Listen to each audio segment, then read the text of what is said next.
श्री स्वामी समर्थ. वटपौर्णिमा हा दिवस आपल्या पतीच्या दीर्घ आयुष्यासाठी, त्यांना उदंड आयुष्य लाभावे यासाठी प्रत्येक स्त्री पूजा करत असते. पण वटपौर्णिमेच्या दिवशी काही नियमांचं पालन करायचं आहे, काही गोष्टी आवर्जून करायच्या आहेत, काही कटाक्षाने टाळायच्या आहेत. तर सगळ्यात महत्त्वाचं म्हणजे या दिवशी घरामध्ये भांडण तंटे होणार नाही याची आपल्याला काळजी घ्यायची आहे. पुरुषाने सुद्धा तितकीच काळजी घ्यायची आहे, कारण ती स्त्री त्यांच्यासाठी पूजा करत असते.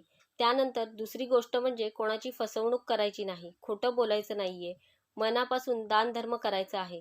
यानंतर काही शुभ रंग मी तुम्हाला सांगितलेले आहे. हिरवा, पिवळा, लाल या रंगाच्या साड्या नेसून पूजा करायची आहे.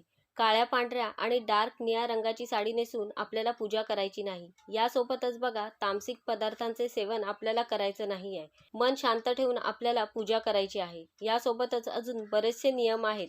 तर त्यासाठी खाली लिंक आहे, त्यावर क्लिक करा. स्वामी माझे गुरु या चॅनलवर संपूर्ण माहितीचा व्हिडिओ तुम्हाला बघायला मिळेल.